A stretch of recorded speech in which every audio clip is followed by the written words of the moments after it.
ये प्रश्न कर चुके हैं, तो चलिए आगे आगे अगले प्रश्न की तरफ बढ़ते हैं। हमारा अगला प्रश्न क्या है कि 3√3 sec theta plus 4 tan theta. अब बटा कितना, 3 tan theta plus √3 sec theta बराबर इतना। और थीटा का वैल्यू कितना से कितना के रेंज के बीच में, 0 से लेकर 90 के बीच में। तो कोस थीटा का मान ज्ञात कीजिए। तो इस तरह के प्रश्न में क्या है साथियों कि सबसे पहले तो आपको या तो थीटा का वैल्यू पुट करना है, मतलब कि ऑप्शन के थ्रू करने का मतलब है कि यहाँ पर जो थीटा का वैल्यू दिया हुआ है 0 से 90 डिग्री तक, उसके करीब में हमको थीटा का वैल्यू लाना है, लिखना है। तो यहाँ क्वेश्चन क्या था, 3√3 sec theta plus 4 tan theta, और क्या दिया है 3 tan theta plus √3 sec theta बराबर कितना दिया साथियों, 2 दिया हुआ है। तो इसको क्रॉस मल्टीप्लिकेशन करते हैं तो ऐसे भी बनाइएगा तो बनेगा ही। 3√3 हुआ, यहाँ पर कितना लिखें, 3√3 सेक थीटा लिखें प्लस 4 tan थीटा बराबर क्रॉस मल्टीप्लिकेशन जानते हैं कि ऐसे ऐसे होता है, बराबर 3 tan theta plus √3 sec theta, ये लिखें। अब इसको सिंप्लीफाई करते हैं, 3√3 सेक थीटा हो गया प्लस 4 tan थीटा हो गया बराबर 3 दूनी 6 tan theta plus 2√3 sec theta. तो देखिए साथियों, tan थीटा को एक साथ लाते हैं, सेक थीटा को एक साथ लाते हैं। तो सेक थीटा को इधर लाते हैं, 3√3 सेक थीटा अब माइनस 2√3 सेक थीटा बराबर कितना होगा, 6 tan theta minus 4 tan theta. तो इधर से कितना बचेगा साथियों, √3 में से यहाँ से सेक थीटा कॉमन यदि लेते हैं तो कितना होगा, √3 माइनस 2√3, ये लिखे ना साथियों। तो हमारे यहाँ से बचा कितना, sec theta into √3 sec theta इधर बचा, इधर कितना बचेगा 2 tan थीटा। अब यहाँ से देखिए इधर से आगे करते हैं, इसको इधर से प्रोसेस करते हैं। तो √3/2 क्या लिखेंगे साथियों, tan थीटा बटा सेक थीटा। तो tan थीटा बराबर कितना होता है, साइन थीटा बटा कोस थीटा। सेक थीटा कितना होता है, 1/cos थीटा, यानी कोस थीटा गया, यानी साइन थीटा बराबर कितना होगा, √3/2। तो किसके मान के लिए 3/2 होता है, तो थीटा का मान कितना होगा, 60 डिग्री हो। तो यहाँ cos 60 बराबर कितना होगा, 1/2। तो थीटा का वैल्यू हमको कितना पता चला, 60 डिग्री। और जो सही में है कि 0 से बड़ा है थीटा और 90 से छोटा है। तो थीटा का मान 60 डिग्री यहाँ रखिए, तो cos 60 कितना हो जाएगा, 1/2। हमारा ऑप्शन क्या हो गया, ये वाला। यही करना था। यदि ये नहीं सिंप्लीफाई कीजिएगा तो डायरेक्ट वैल्यू पुट कीजिए। देखिए यहाँ पर देखिए किसके मान पर 1/2 आता है, 60 डिग्री है, तो 60 डिग्री पुट करिए। और 30 डिग्री के मान पर कोस, यदि मान लिया यहाँ पर 30 डिग्री रहता है तो कोस 30 बराबर 1/√3/2 होता है ना, 1/4 तो किसी में हुए नहीं करता 45 डिग्री पर। तो यहाँ चेक कर सकते हैं 60 मान इसमें वैल्यू में सेक थीटा मतलब कि थीटा के जगह पर 60 डिग्री वैल्यू पुट करके रखते हैं। 4 tan थीटा वाला 60 डिग्री एक बार पुट करके रखते हैं, एक बार 30 डिग्री रखते हैं, एक बार 45 डिग्री देखते हैं। जिसमें कि सेटिस्फाई दो आ रहा है वो इक्वेशन क्या हो गया, सही हो जाएगा। तो इस तरह के प्रश्न को बनाते हैं, आप समझ गए होंगे। तो आगे बढ़ते हैं। इस तरह अलग क्या, ax² माइनस bx प्लस सी बराबर इतना दिया हुआ है, तो a प्लस बी प्लस सी का मान निकालना है। तो देखिए ये ax² है, bx है, c है। तो इस फॉर्म में इक्वेशन को इसको तोड़ेंगे, ax² प्लस bx माइनस सी, इस फॉर्म में इक्वेशन को तोड़ते हैं। 3x² minus 6x minus 4 plus 4x minus 3 minus x²। यहाँ से क्या होगा, माइनस के इक्वेशन के साथ टूटेगा, तो -5x minus x minus minus plus 2 और कितना हो जाएगा साथियों, प्लस x²। ओ यहाँ देखिए क्या 5 प्लस x,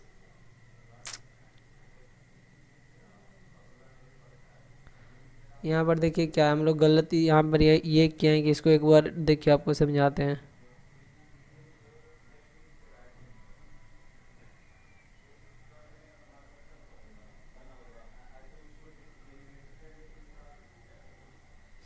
यहाँ पर क्या क्या था साथियों, यहाँ पर मान लिया जाए, देखिए इतना बराबर इतना दिया हुआ है और हम क्या दिया हुआ X square A X square plus B X minus C बराबर कितना दिया हुआ है 3x square minus 6x 4x minus 3 minus X का स्क्वायर दिया हुआ minus 5 plus X minus 2 X minus X square दिया। निकालना कितना a plus B minus C. तो इस प्रश्न में क्या करना है इस फॉर्म में लाना है। सबसे पहले इस फॉर्म में लाएंगे तो इस फॉर्म में इसको देखो ये स्क्वायर में तो यहाँ से लिखेंगे ना इसको क्या लिखें ये एगो एक्स प्लस में है और एगो एक्स माइनस में है ये ना 5 प्लस एक्स माइनस 2 है और माइनस एक्स है तो यहाँ से एक्स एक्स कट गया 5 प्लस में 2 माइनस में तो 3 बचा 3 का होल स्क्वायर यहाँ लिखेंगे।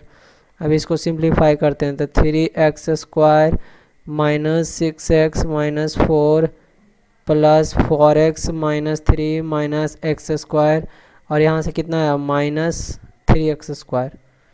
तो यहाँ से कितना लिखेंगे 3x square minus 6x minus 4 plus 4x minus 3 minus X square minus 9 लिख देंगे। तो यहाँ से A X square plus B X plus C के फॉर्म में लाना है X square plus B X plus C एस के फॉर्म में लाना तो 3x स्क्वायर एक्स और यहाँ से माइनस एक्स स्क्वायर तो यहाँ से कितना होगा साथियों 2x स्क्वायर 2x स्क्वायर होगा। इसको हम इरेज करते हैं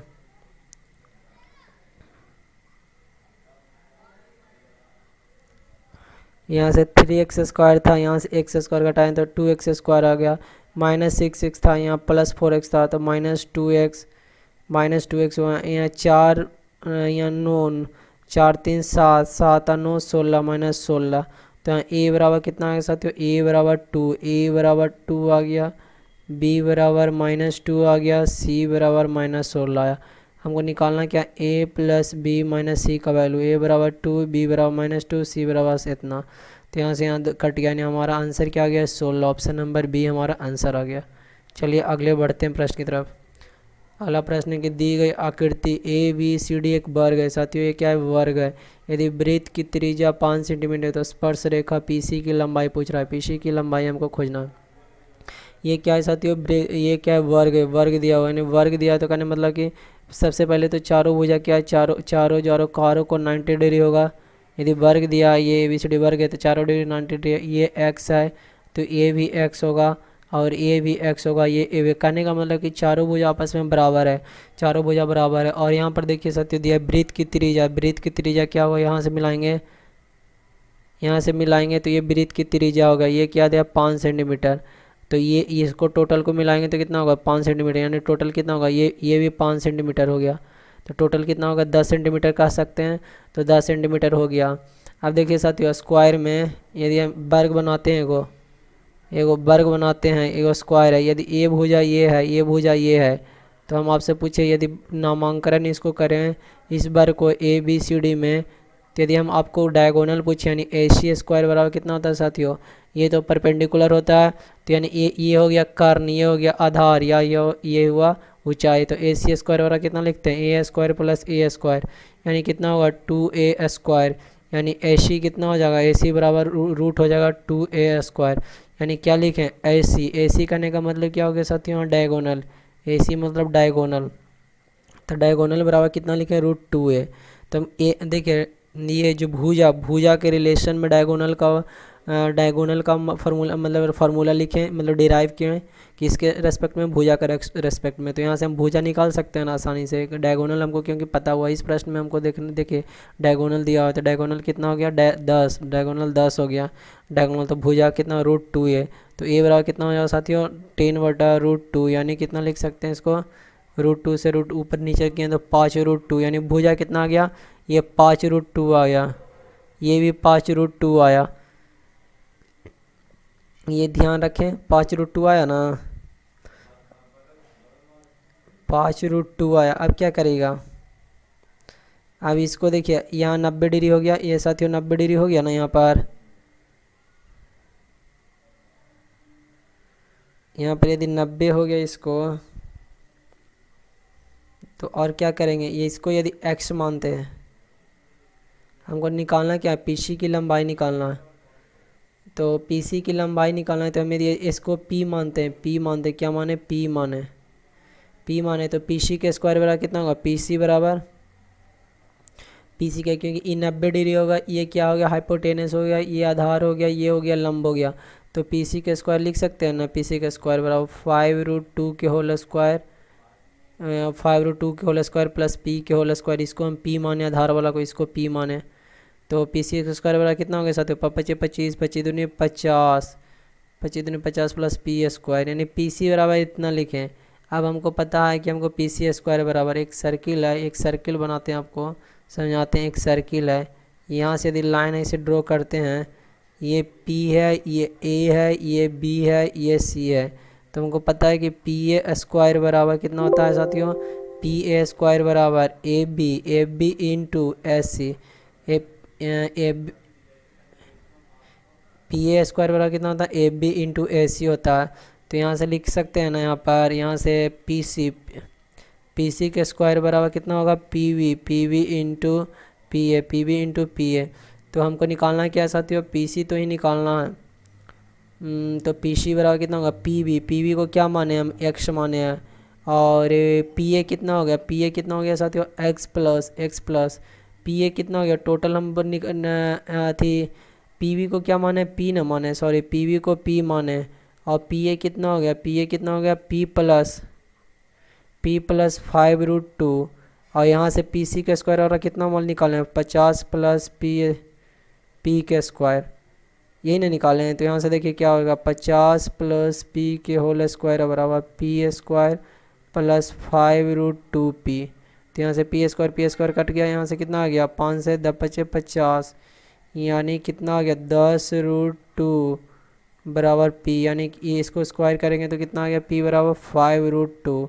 P बराबर 5√2 आया, यानी ये 5√2 आ गया। तो हमको एसीएम नहीं निकल जाएगा, PC कितना ही निकल जाएगा, PC के स्क्वायर बराबर भी क्या किए, यहाँ से PC स्क्वायर बराबर P के जगह पर रख लीजिए, वैल्यू पुट कर दीजिए। यहाँ से देखिए, यहाँ से 50 आया और प्लस इसका स्क्वायर करेंगे तो कितना आएगा, 25 25 दूनी 50, यानी 50 प्लस 100, यानी PC के स्क्वायर बराबर 100। तो PC बराबर कितना आ गया, 10 आ गया। तो इस तरह ऐसे भी बन जाएगा। समझ गए होंगे क्या किए पहले कि हमको ये वाला दिया था, समझ गए होंगे। एक बार समझा देते हैं आपको। जैसे दिया था, क्या दिया था, ABCD एक क्या है, वर्ग है। तो ABCD वर्ग है, तो आप इसको x ना मान के दूसरा कुछ मानिए। ये x माने थे ना, इसको हटाइए, ये माने थे, इसको देखिए क्या था, P यहाँ A, इसको A माने थे, ये A होगा, भुजा सभी आपस में बराबर होगा, ये तो कन्फर्म है कि भुजा सभी का आपस में क्या होगा, बराबर होगा, क्योंकि क्या दिया, वर्ग दिया हुआ। और दिया कि इसका त्रिज्या 5 सेंटीमीटर है, तो इसका त्रिज्या 5 सेंटीमीटर है, तो विकर्ण कितना होगा, 10 सेंटीमीटर होगा। तो हमको पता है कि जब एक थी वर्ग लेते हैं, उसमें यदि भुजा और जो विकर्ण में रिलेशन क्या था, डायगोनल बराबर √2 है। तो यहाँ डायगोनल 10 दिया हुआ था, तो यहाँ से यहाँ भुजा निकल गया 5√2, तो ये भी भुजा निकल गया। अब हमको पता है साथियों ये 90 डिग्री है, तो यदि ये 90 डिग्री है तो ये पता चल जाएगा, तो हम आसानी से निकाल लेंगे ना, PC स्क्वायर बराबर कितना होगा, ए स्क्वायर प्लस E स्क्वायर, यानी कर्ण के स्क्वायर बराबर लंब के स्क्वायर प्लस आधार के होल स्क्वायर। और ये हमको सर्किल में पता है, यहाँ पर एक देखिए ये फार्मूला PA, ये वाला स्क्वायर यानी इसका स्क्वायर बराबर AB, ये छोटका का स्क्वायर बट इंटू टोटल का होल स्क्वायर। तो यहाँ से क्या बनाएं, देखिए यहाँ से रिलेशन निकालें, यहाँ से रिलेशन निकालें, इसको P माने थे। तो यहाँ से देखिए पहले PC के स्क्वायर बराबर क्या किए, 5√2 के होल स्क्वायर प्लस P के स्क्वायर, तो ये एक इक्वेशन बना था, इसको इक्वेशन 1 माने थे। फिर देखिए PC के स्क्वायर, इसका होल स्क्वायर किए, PC के होल स्क्वायर बराबर PV इंटू PA। तो यहाँ P के रिलेशन के फॉर्म में निकला, तो यहाँ से P का वैल्यू निकल गया, P का वैल्यू को इसमें पुट किए तो हमारा PC निकल गया। तो इस तरह समझ गए होंगे। चलिए आगे बढ़ते हैं। अगला है कि एक व्हील चेयर को 15% लाभ पर बेचा जाता है। कितने परसेंट, 15% लाभ पर बेचा गया। यदि इसे 69 रुपये कम में बेचा जाता तो 8% की हानि होती है। तो व्हील चेयर का क्रय मूल्य ज्ञात कीजिए। तो इस तरह के प्रश्न में क्या करते हैं कि व्हील चेयर को 15% के लाभ पर बेचा गया, तो इसमें क्रय मूल्य मान लेते हैं। क्रय मूल्य यदि रहा होगा 100 रुपया, तो 15% के लाभ पर 15% के लाभ पर विक्रय मूल्य कितना रहा होगा? 115 रुपये रहा होगा, ऑटोमेटिक रहा होगा। यदि इसे 69 रुपये कम में बेचा जाता तो कितना हानि होता? तो देखिए 69 रुपये में कम में बेचा जाता तो 8% की हानि होती। तो क्रय मूल्य में तो किसी तरह का छेड़छाड़ नहीं किया, क्रय मूल्य के बारे में किसी तरह के कुछ प्रश्न में बताया गया नहीं है, केवल बस बोला है कि विक्रय मूल्य में क्या किया, कमी किया गया। तो क्रय मूल्य तो इतना ही रहा होगा। जब 100% में लेके चल रहे हैं तो 100% क्रय मूल्य रहा होगा और 8% की हानि हो, यानी कितना में बेचा होगा? 92% में बेचा होगा। 92%, ये कितना है? 115%। तो कितना का अंतर हुआ साथियों? कितना का अंतर हुआ? तो 92, 8 और मतलब कि दोनों में कितना का अंतर हुआ? 23 का अंतर हुआ। और 23% ही दिखा रहा है हमारा कितना? 69 रुपया। मतलब दोनों में अंतर, प्रतिशत में अंतर। 69 रुपये में देखिए 69 रुपये में क्या होगा? यहाँ से देखिए ये तो विक्रय मूल्य दिखा रहा है, ये सारे, ये तो विक्रय मूल्य, ये क्रय मूल्य है। तो यहाँ तो क्रय मूल्य दूसरा बार भी 100 रुपये रहा होगा। तो यहाँ से 1% का वैल्यू कितना निकाले? 3 रुपया। तो 100% 100% हमारा क्या है? क्रय मूल्य है, क्रय मूल्य है। तो हमारा क्रय मूल्य कितना निकल जाएगा? 300 रुपया। तो हमारा ऑप्शन नंबर कौन सा सही है? ऑप्शन नंबर 3 सही है। तो इस तरह प्रश्न को आप आसानी से हल कर सकते हैं। चलिए आगे बढ़ते हैं। अगला साथियों, k/2 का मान ज्ञात कीजिए। यदि इतना शेषफल के रूप में 0 देती है, इतना शेषफल के रूप में 0 देते हैं, जब इसे कितना से विभाजित करते हैं? x+3 से विभाजित करते हैं। तो साथियों पोलिनोमियल का इक्वेशन जानते हैं कि fx, यदि फंक्शन को fx है, function x⁴ plus x³ minus (k(x²) - 18), यदि कोई फंक्शन x+3 से विभाजित है तो इसको हम 0 से एलिमिनेट करते हैं, यानी x = -3। इस फंक्शन में -3 का वैल्यू रखने पर यदि इक्वेशन क्या होगा? 0 हो जाएगा। तो -3⁴ प्लस -3⁴ माइनस के लिखे हैं x = -3² - 18 बराबर 0। 3 के पावर 4 बार पढ़ देंगे, 3 × 9 = 27, 27 × 81, कितना आएगा साथियों? 81 माइनस 3 × 9 = 27, यहाँ माइनस लिखेंगे। 3 यहाँ पर ऑड का जब पावर कर दें तो माइनस होगा। यहाँ पर कितना है साथियों? यहाँ पर 3 × 9 यानी -9 के लिखे -18। यहाँ से देखिए साथियों 27, यानी यहाँ क्या कितना बच गया? 27 का 27, 27 × 54, 27 × 81 यानी 54 बचा होगा साथियों। और यहाँ से -9 के -18 बराबर 0। यहाँ से कितना बचा? 36, 36 - 9 के बराबर 0, यानी k बराबर कितना बचेगा? 36 = 9 के लिखेंगे तो k बराबर कितना बचा? 4। तो k बराबर 4, तो इसका मान कितना होगा? इसका मान नहीं निकल जाएगा। k बराबर k/2 के होल स्क्वायर बराबर k बराबर कितना रखें? 4, 4/2 के होल स्क्वायर, यानी कितना हो गया? ये काटें तो 2 दूनी 4, यानी हमारा आंसर क्या होगा? ऑप्शन नंबर 4 हमारा आंसर है। कोई फंक्शन fx कोई फंक्शन है, ax मतलब फंक्शन ax² + bx + c कोई फंक्शन है। यदि वह शेषफल के रूप में 0 देती है, कोई फंक्शन मतलब कोई संख्या है x+3 से डिवाइड करने पर, तो हमारा x = -3 ये इक्वेशन को क्या करेगा? सेटिस्फाई करेगा, यानी इसका बराबर 0 को एलिमिनेट करके हम इस तरह के प्रश्न को बनाते हैं। आगे बढ़ते हैं। अगला देखिए साथियों, अगला क्या है? ABC इन ट्रायंगल ABC में AE एंगल BAC का समद्विभाजक है। एक ABC एक ट्रायंगल बनाते हैं। ABC पहले जो प्रश्न बोल रहा है जो करते हैं कि क्या है? ABC ट्रायंगल ABC में AE BA का समद्विभाजक है। AE क्या है साथियों? AE कह रहा है कि समद्विभाजक है किसका? AE BAC का समद्विभाजक है, तथा AD BC पर लंबवत है। AD क्या है? AD है जो BC पर लंबवत है। और ABC का मान दिया हुआ है 84 डिग्री, ABC का मान 84 डिग्री दिया हुआ है, और HCB का मान 32 डिग्री दिया हुआ है। और तो हमारा पूछ रहा है DAE एंगल DAE का मान, तो याद रखिएगा DAE जब ये 90 डिग्री रहा है, ये क्या रहा है? बाइसेक्टर है, तो DAE बराबर होता है half of angle ABC minus ACB, मतलब दोनों को एंगल को हाफ करके दोनों का अंतर को हाफ कर देते हैं। तो ABC बराबर कितना दिया है? 84 डिग्री, और माइनस ACB बराबर कितना दिया? 32 डिग्री। तो यहाँ से कितना होगा? 1/2, 4 में से 2 गया 2, 8 में से 3 गया 5, यानी हमारा 2 से काटेंगे तो 26 डिग्री, यानी हमारा कितना आंसर आ गया? 26 डिग्री। हमारा ऑप्शन नंबर 3 सही है। तो इस तरह का प्रश्न ऐसा ही बनता है साथियों। आज के लिए इतना ही। वीडियो अच्छा लगा चैनल सब्सक्राइब करें।